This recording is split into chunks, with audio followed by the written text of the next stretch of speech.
The Secret of the Two Plaster Casts by Joseph Sheridan Le Fanu. Years before the accession of Her Majesty Queen Victoria, and yet at not so remote a date as to be utterly beyond the period to which the reminiscences of our middle-aged readers extend, it happened that two English gentlemen sat at a table on a summer's evening, after dinner, quietly sipping their wine and engaged in desultory conversation. They were both men known to fame. One of them was a sculptor whose statues adorned the palaces of princes, and whose chiseled busts were the pride of half the nobility of his nation. The other was no less renowned as an anatomist and surgeon.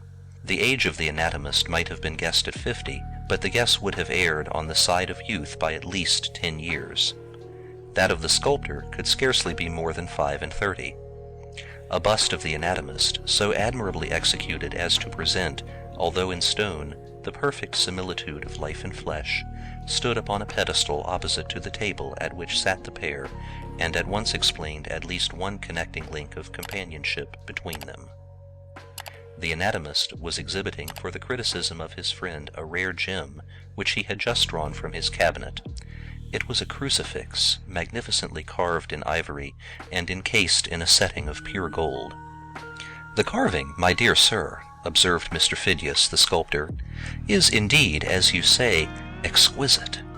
The muscles are admirably made out, the flesh well modeled, wonderfully so for the size and material, and yet, by the by, on this point you must know more than I. The more I think upon the matter, the more I regard the artistic conception as utterly false and wrong." "You speak in a riddle," replied Dr. Carnell, "but pray go on, and explain." "It is a fancy I first had in my student days," replied Phidias. "Conventionality, not to say a most proper and becoming reverence, prevents people by no means ignorant from considering the point. But once think upon it, and you at least, of all men, must at once perceive how utterly impossible it would be for a victim nailed upon a cross by hands and feet to preserve the position invariably displayed in figures of the crucifixion.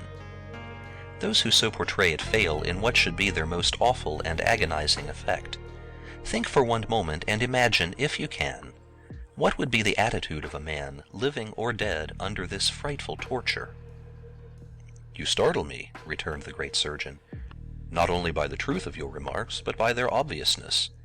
It is strange indeed that such a matter should have so long been overlooked. The more I think upon it, the more the bare idea of actual crucifixion seems to horrify me, though heaven knows I am accustomed enough to scenes of suffering. How would you represent such a terrible agony?" "Indeed, I cannot tell," replied the sculptor. "To guess would be almost vain. The fearful strain upon the muscles, their utter helplessness and inactivity, the frightful swellings, the effect of weight upon the racked and tortured sinews, appall me too much even for speculation." "But this," replied the surgeon, "one might think a matter of importance, not only to art, but higher still, to religion itself." "Maybe so," returned the sculptor, "but perhaps the appeal to the senses through a true representation might be too horrible for either the one or the other." "Still," persisted the surgeon, "I should like, say for curiosity, though I am weak enough to believe even in my own motive as a higher one, to ascertain the effect from actual observation." "So should I, could it be done, and of course without pain to the object, which, as a condition, seems to present at the outset an impossibility." "Perhaps not," mused the anatomist. "I think I have a notion. Stay, we may contrive this matter. I will tell you my plan, and it will be strange indeed if we two cannot manage to carry it out." The discourse here, owing to the rapt attention of both speakers, assumed a low and earnest tone, but had perhaps better be narrated by a relation of the events to which it gave rise. Suffice it to say that the sovereign was more than once mentioned during its progress, and in a manner which plainly told that the two speakers each possessed sufficient influence to obtain the assistance of royalty, and that such assistance would be required in their scheme. The shades of evening deepened while the two were still conversing, and, leaving this scene, let us cast one hurried glimpse at another taking place contemporaneously. Between Pimlico and Chelsea, and across a canal of which the bed has since been used for the railway terminating at Victoria Station, There was, at the time of which we speak, a rude timber footway, long since replaced by a more substantial and convenient erection, but then known as the Wooden Bridge. It was named shortly afterward Cutthroat Bridge, and for this reason. While Mr. Phidias and Dr. Carnell were discoursing over their wine, as we have already seen, one Peter Stark, a drunken Chelsea pensioner, was murdering his wife upon the spot we have last indicated. The coincidence was curious. In those days, the punishment of criminals followed closely upon their conviction. The Chelsea pensioner whom we have mentioned was found guilty one Friday and sentenced to die on the following Monday. He was a sad scoundrel, impenitent to the last, glorying in the deeds of slaughter which he had witnessed and acted during the series of campaigns which had ended just previously at Waterloo. He was a tall, well-built fellow enough, of middle age, for his class was not then, as now, composed chiefly of veterans, but comprised many young men, just sufficiently disabled to be unfit for service. Peter Stark, although but slightly wounded, had nearly completed his term of service, and had obtained his pension and presentment to Chelsea Hospital. With his life we have but little to do, save as regards its close, which we shall shortly endeavor to describe far more veraciously, and at some greater length than set forth in the brief account which satisfied the public of his own day, and which, as embodied in the columns of the few journals then appearing, ran thus. On Monday, Peter Stark was executed at Newgate for the murder at the Wooden Bridge, Chelsea, with 4 others for various offences. After he had been hanging only for a few minutes, a respite arrived, but although he was promptly cut down, life was pronounced to be extinct. His body was buried within the prison walls. Thus far history, but the conciseness of history far more frequently embodies falsehood than truth. Perhaps the following narration may approach more nearly to the facts. A room within the prison had been, upon that special occasion and by high authority, allotted to the use of Dr. Carnell and Mr. Phidias, the famous sculptor, for the purpose of certain investigations connected with art and science. In that room, Mr. Phidias, while wretched Peter Stark was yet swinging between heaven and earth, was busily engaged in arranging a variety of implements and materials, consisting of a large quantity of plaster of Paris, 2 large pails of water, sonic tubs, and other necessaries of the moulder's art. The room contained a large deal table and a wooden cross, not neatly planed and squared at the angles, but of thick, narrow, rudely sawn oaken plank, fixed by strong, heavy nails.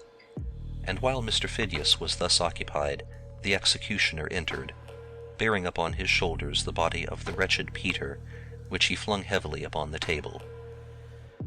"You are sure he is dead?" asked Mr. Phidias. "Dead as a herring," replied the other, "and yet just as warm and limp as if he had only fainted." "Then go to work at once," replied the sculptor, as turning his back upon the hangman, he resumed his occupation. The work was soon done. Peter was stripped and nailed upon the timber, which was instantly propped against the wall.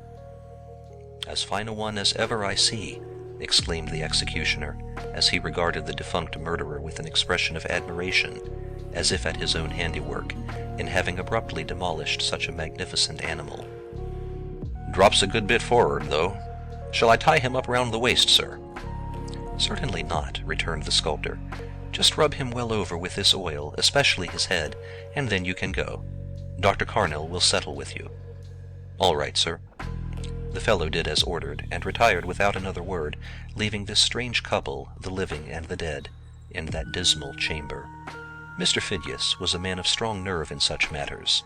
He had been too much accustomed to taking posthumous casts to trouble himself with any sentiment of repugnance at his approaching task of taking what is called a peace mold from a body.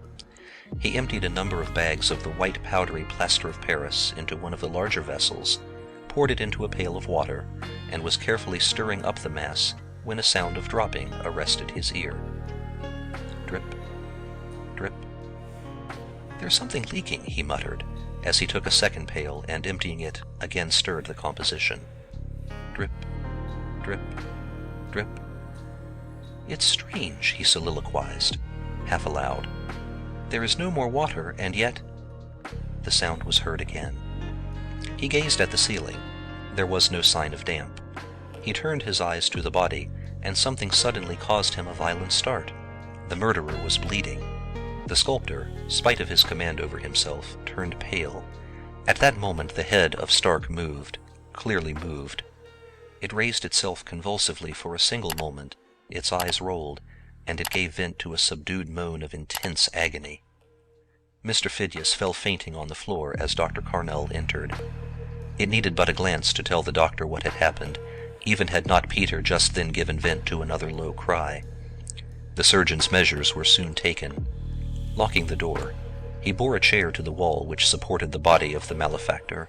He drew from his pocket a case of glittering instruments, and with one of these, so small and delicate that it scarcely seemed larger than a needle, he rapidly, but dexterously and firmly, touched Peter just at the back of the neck. There was no wound larger than the head of a small pin, and yet the head fell instantly as though the heart had been pierced. The doctor had divided the spinal cord, and Peter Stark was dead indeed. A few minutes sufficed to recall the sculptor to his senses. He had first gazed wildly upon the still suspended body, so painfully recalled to life by the rough vivisection of the hangman and the subsequent friction of anointing his body to prevent the adhesion of the plaster. "You need not fear now," said Dr. Carnell. "I assure you he is dead." "But he was alive, surely?"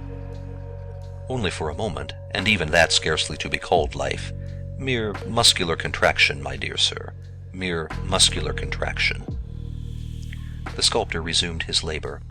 The body was girt at various circumferences with fine twine, to be afterward withdrawn through a thick coating of plaster, so as to separate the various pieces of the mold, which was at last completed, and after this Dr. Carnell skillfully flayed the body to enable a second mold to be taken of the entire figure, showing every muscle of the outer layer. The two molds were thus taken. It is difficult to conceive more ghastly appearances than they presented. For sculptor's work they were utterly useless, for no artist except the most daring of realists would have ventured to indicate the horrors which they presented. Phidias refused to receive them. Dr. Carnell, hard and cruel as he was, for kindness' sake in his profession, was a gentle father of a family of daughters. He received the casts, and at once consigned them to a garret, to which he forbade access. His youngest daughter, one unfortunate day, during her father's absence, was impelled by feminine curiosity, perhaps a little increased by the prohibition, to enter the mysterious chamber. Whether she imagined in the pallid figure upon the cross a celestial rebuke for her disobedience, or whether she was overcome by the mere mortal horror of one or both of those dreadful casts, can now never be known. But this is true: she became a maniac. The writer of this has more than once seen, as no doubt have many others, the plaster effigies of Peter Stark after their removal from Dr. Carnell's to a famous studio near the Regent's Park. It was there that he heard whispered the strange story of their origin. Sculptor and surgeon are now both long since dead, and it is no longer necessary to keep the secret of the two plaster casts. End of The Secret of the Two Plaster Casts by Joseph Sheridan Le Fanu.